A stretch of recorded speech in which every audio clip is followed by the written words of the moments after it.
Well, esc-plus.com, live from Valletta, Malta. We are in the Junior Eurovision Song Contest 2016, and I have next to me Vladimir Graić, who is the songwriter for the Serbian song "Ooh La La La," and it's also the composer of Molita, which won the Eurovision Song Contest in 2007, and also Verjamem, if I remember right. It was one of my favorites, and also Te Moj. The Beauty Never Lies. Beauty Never Lies. Okay. Because I was remembering the name in Serbian. Yes, Serbian translation was The World Is Mine. Yeah. But in English it was Beauty Never Lies. Exactly. That's a lot of songs, I mean. Yeah. So how are you doing in Malta? How has it been so far, the experience here? Well, I'm very satisfied I'm here. It's a very pleasant country. I'm for the first time here in Malta, and I enjoy every second of staying here. Mm-hmm. How came to your mind the idea to write the song for Junior Eurovision, the entry from Serbia? Yeah, people from Serbian broadcast company asked me if I would like to do that, so I did it, and I'm happy because, you know, the reactions are very positive so far, so I did it from the heart, you know, as ever I did, and I hope that people would like the song. Was this song especially written for Dunja? Yes, yes. I like that way of making songs because it's like you make a suit, like you know, like I'm a tailor, because when you make song for a specific person, for a singer, you make it just like having in mind his height, his you know, his waist. That's like I do for the singers too, because you know, I know her specialties, I know her vocal abilities. That's it. Okay. So what are your expectations from this entry in this performance that it's coming on Sunday? I hope we will be good, you know, and we represent our country in the best way. Dunja is very talented, very good young girl, and good in heart too. I like to do it with guys like that, and I hope that we will be good. And you like our entry this year. But one thing that is really different from previous years is that a jury is only the jury will be deciding the final outcome of the competition. There is no televoting this year. How can that make a difference on the final result?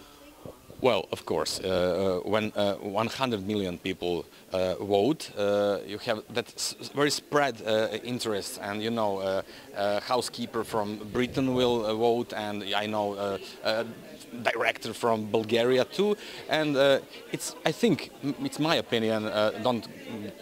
I don't want to be misunderstood this time, but maybe it's better. It's more fair if you have televoting.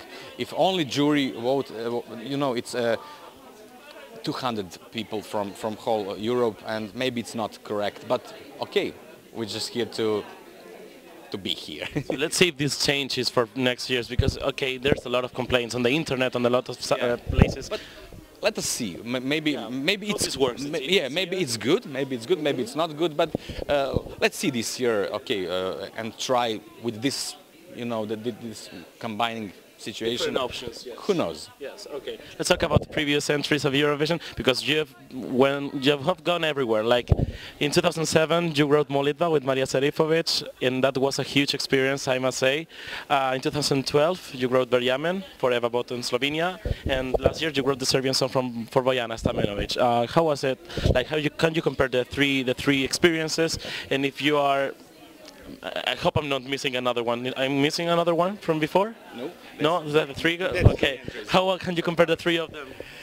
Well, nothing is comparable to Molitva, you know, because Molitva won. You won the Eurovision? Yeah. And but the other two entries, in my opinion, okay, it's my kids. You know, how can I say this kid is not good? I did my best. All three times, and Molitva had a big success that year, and not only that year, it's listened, till now. But Slovenian entry and our entry, Serbian entry 2015, was good songs. Last year, Bojana Stamenovic for Serbia was at 10th place, if I'm not wrong. And it's good. It's good. But 2012 Slovenian entry Verjamem, we have not passed the semi-finals, through the semi-finals, and I was a little bit disappointed because I expected that finals at least. But okay, never mind. And I get back last year, and we were successful. Bojan Stamenov had a good impression to the audience. So. Okay. I was going to ask you about Eva Boto, because Eva Boto had a good impression on the internet, on the Eurofans and everywhere. And that song came to stage in Eurovision, and everyone was really convinced that was going to make it to the final. What do you think happened? For not It's inexplainable. One of the unexplainable things is what happened to Eva Boto. Well, maybe she was too young. Maybe that song was too, too hard, not for her vocal abilities, but to her age.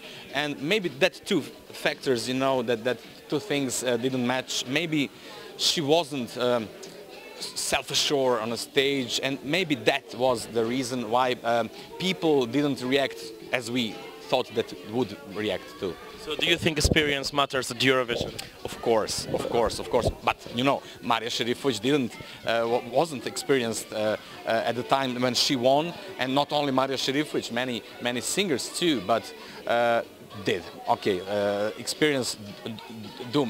It matters. Yes. Okay. English, because no, your English is fantastic. I must say, it's okay. It's really good. Yeah. I'm going to ask you as well about who would you send for Serbia or for any Balkan country for Eurovision, because we know Balkan music around the region is really popular around Macedonia, Slovenia, Serbia, everywhere in the Balkans, and there are a lot of singers that are known in Serbia but also in Slovenia and Croatia and Bosnia and everywhere. So, for example, last year we had Nina Kraljic for Croatia.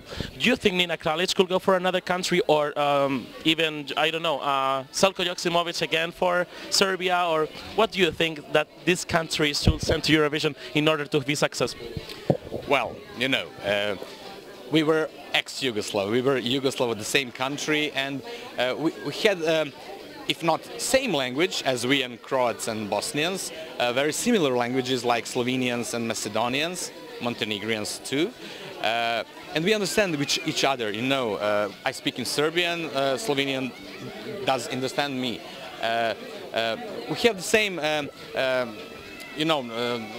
how to say, space, geographical space. Yeah, the region. The region, yeah, of course, sorry.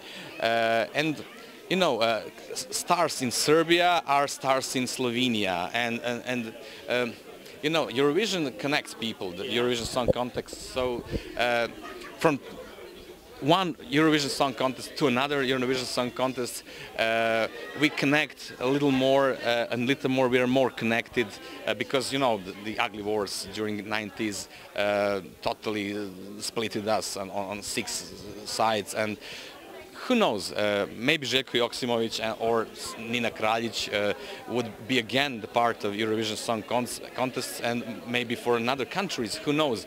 I wrote for Slovenia, Željko for Bosnia and Montenegro, and it's all mixed up, and Who would you write for in the future, for these countries? I don't know. I have... Who is your personal, I want a song by this singer to be sung, by him or her? Who will you choose? Well, there are a lot of them. I do like to compose for anonymous person, because it's most challenging thing when you compose for somebody you don't know about. It's not challenging to compose for Željko Joksimović or for Nina Kraljic, because they're formed persons, well-known persons, and it's not challenging at all. It's not challenging at all, but okay, when I give you total anonymous Marija Šerifović and you see a little girl with spectacles on the stage, you say, who is this on the stage? Or Eva Boto. Okay, Eva Boto wasn't so successful, but Bojan Stamenov too. So let's say I would, maybe if I would do it again, I would compose for total anonymous singers. Okay. So it's challenging. What's the Serbian song that you like the most from the previous years of Eurovision, apart from Molitva? Yeah. Lane moje from Željko Joksimović, 2004. Yes, it was really huge hit, not only in Serbia or ex-Yugoslav region, but also as well as in Europe too, in ex-Soviet republics, and it's really huge hit. What do you think about Sanja Vucic? Goodbye.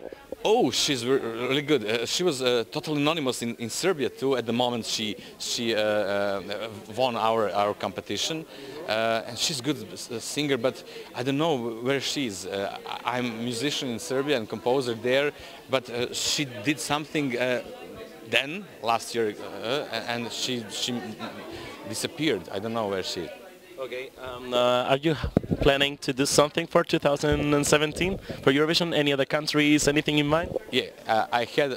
Okay, maybe it's a little bit secret, but I would tell you some. Yeah, okay. I would tell you that I'm doing something for Malta. Okay. For country Malta, and maybe it would be something very interesting. There is one there is one young girl, very talented, and maybe it would be a little surprise for you. And maybe one more song for one country of ex-Yugoslav region, but I got nothing to say about it. Okay, so to finish the interview, what would you say to the people who follow Eurovision in the camera? And thank you for your time for the interview. Yeah, thank you. I was boring. Thank you.